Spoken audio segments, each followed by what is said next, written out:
It's time to check your money with America's money maven, Vicki Brackens. Vicki Brackens is the president of Brackens Financial Solutions Network, LLC, and a registered representative of LPL Financial, member SIPC. Vicki, since we last talked, something has happened in the atmosphere. The autumnal equinox has occurred. Oh my goodness, you are right on time, George, with the autumnal equinox. You love Yes. that? Autumnal equinox. Yes, I do. Wait, Okay. well, let's do it. Let's do it. Things are falling. Okay. So we Although good. that's a glorious time of year here in central New York. You know, go ahead.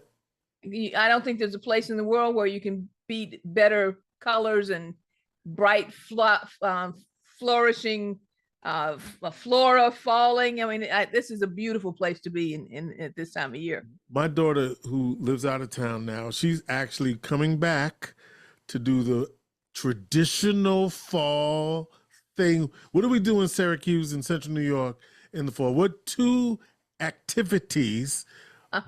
Apple picking. Thank you. All right. And if you had said pumpkin patch, that would have been the other one. Pumpkin patch, okay, right? But apple picking, going out to beef and skiff. Yes. Get my apple pie. Okay, I'll tell them I'll give them an advertisement today. Get my apple pie. Listen, because that is the place to be. Okay. I get my apple pie and I sometimes get, don't let JT hear it, but sometimes I get the Alamo sometimes. Oh, okay. I'm sure JT, he's probably in Belize someplace, so he's not going to listen to this morning. Right. Somewhere. Somewhere around the world. All right. All right. So what you got for me today? George, we've had an action-packed week.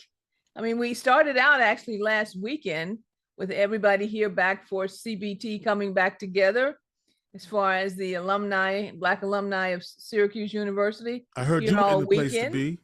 Yeah, and I spoke to them on Friday afternoon, really about something that I call CBS.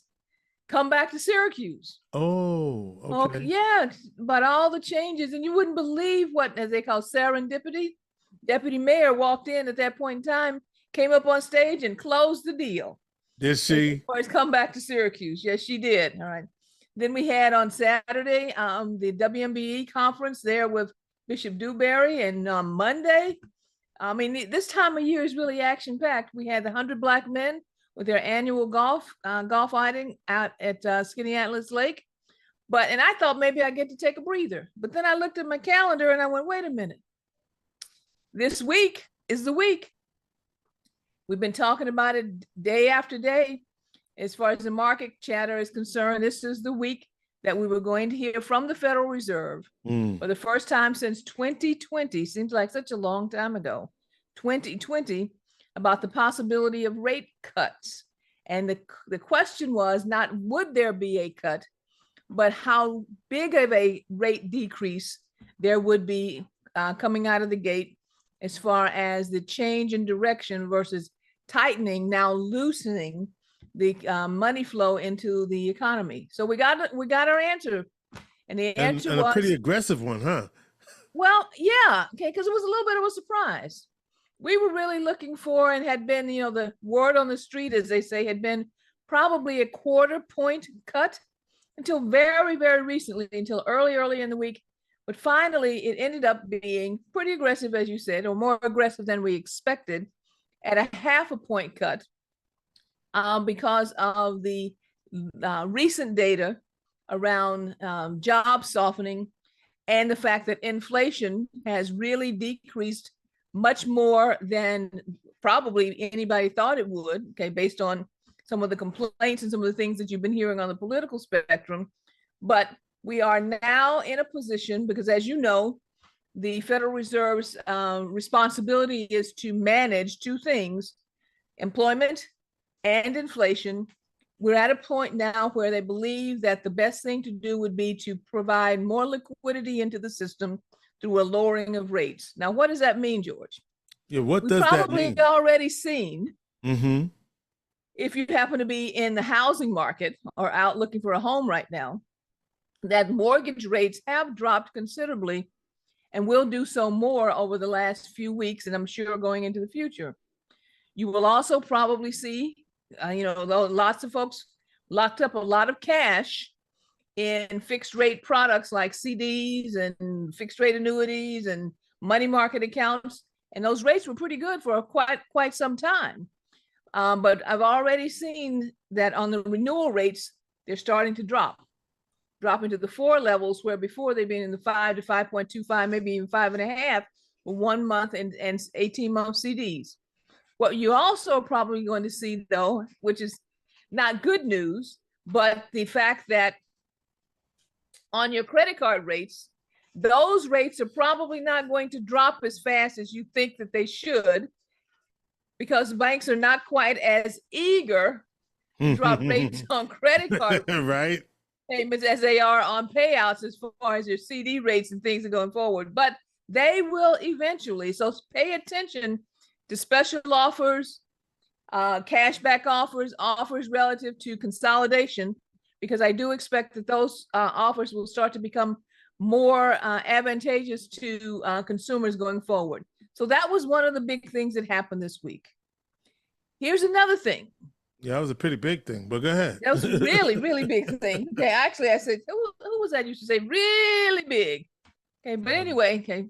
You mean huge, Billy Yes, Fusillo? huge. Yes, Huge. Billy Fusillo, huge. Okay, here's the next thing. As a reminder, this time next week, a week from Monday, the student loan relief program, known as On-Ramp, okay, will expire.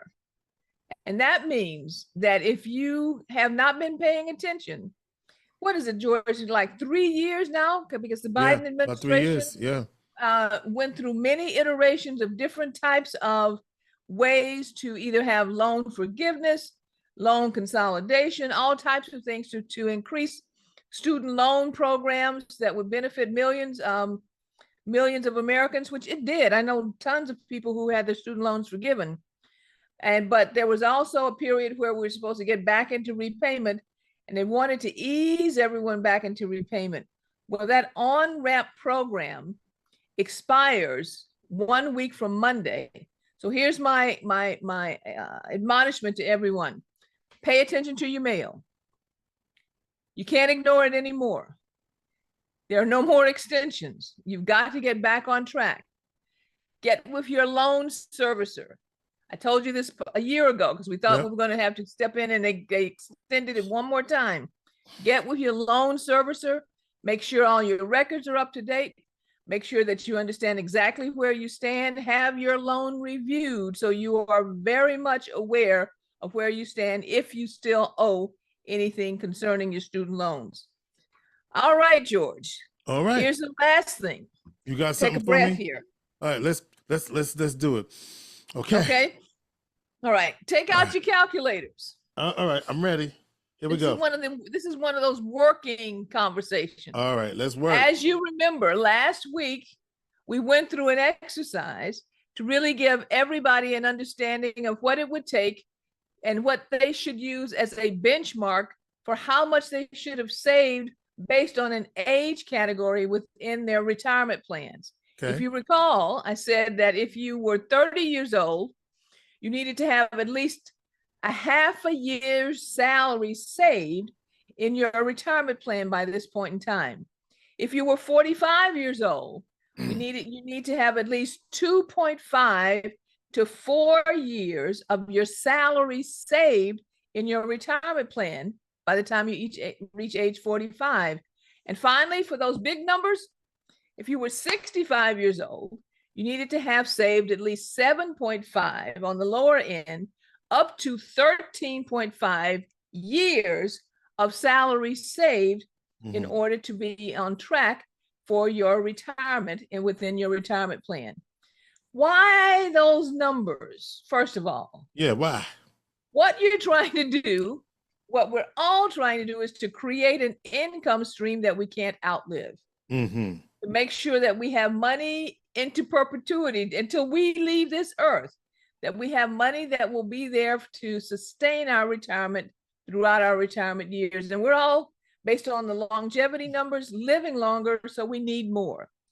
But one of the things that I may not have said clearly enough that I assumed everyone knew, my problem, is that when you are looking at these numbers on an annual basis, as far as how much salary you have saved, that if you have annuitized payments that are part of your retirement plan, that you need to convert those annuitized payments to a cash equivalent and add that cash equivalent to your overall savings that you have, your supplemental savings, to determine if you have the proper amount saved for retirement. What's an annuitized payment? Anything that gives you a guaranteed payout on an annual or monthly basis. A pension plan is an annuitized payment. Your Social Security payment is an annuitized payment. So let's take an example here, George. Let's say you had a pension plan that was going to pay you $500 a month. Okay. This is the way that you would convert that to a cash equivalent. Get your calculators out. All right, let's go. Got them. Dust them off now. They don't start smoking. Okay. $500 a month times 12. That's how much you would receive a year, which would be $6,000 a year, correct? Okay. Right. Okay. And then we need to convert that to a cash equivalent. What kind of bag of cash do we need to have set aside that would create that $6,000 a year? We use a factor of 4. So if you take that $6,000 and divide it by 4%, you should come up with $150,000. Yes. Is that what you got, George? That's what I got. Okay, so now write down 150,000 because that's what that annuitized payment equals to in a cash bag or a cash equivalence. Okay. Do the same thing with your Social Security. Let's again say, I'm just going to use a rounded number, $500 a month I'm getting in Social Security. Times 12, 6,000 divided by 4% is giving me another $150,000. So now you would take those two numbers plus whatever you have in your 401k or your 403b or your 457, plus anything that you've saved on the outside basis, maybe in your IRA or your Roth IRA, add all those numbers together and then compare it to if you're 65 years old, 7.5 years of your salary. So if you were earning $100,000 a year, that means that you would need to have $750,000 saved, up to $1,350,000 saved as far as the 13.5 years. If you are on track, great. If you are not, then we need to work on how to fill the gap. But now with having that cash equivalence as part of your calculation with your annuitized payments, you can see the entire picture of what's going on with your retirement savings. You got it, George? Got you. Okay. All right, then. If you have questions, give me a call. I was going to say before. Well, don't go ahead. I was going to say you have breaking news. Breaking news? You said you had breaking news. No. No. Oh. No. Oh no, but I was going to say what you said last week before you do your number real quick is that you should have, all of those plus, you said about $1 million and those other numbers, but most people you said had about 90,000. Not most people. That's true. Okay. Yeah. Unfortunately, most people, okay, even though we have the benchmarks there of 750,000 to 1,300,050 as far as what's needed, the average American right now has $90,000 saved for retirement. And they need 1.5 million or whatever. They need, exactly. Okay. All right. So we are a long way from where we need to be, but if everybody starts to pay more attention, hopefully we'll get closer and closer. And if you have questions, let me try it now, George. If you have questions, give me a call at area code 315-930-4499 or at info@brackensfsn.com. And please make sure to share and subscribe to this podcast and to us on YouTube. Okay, George, I'm tired now. Calculations, Monday date, rate cuts. That was enough for this week. Our plate is full. Vicki Brackens is the president of Brackens Financial Solutions Network, LLC, and a registered representative of LPL Financial, member SIPC. She is America's money maven.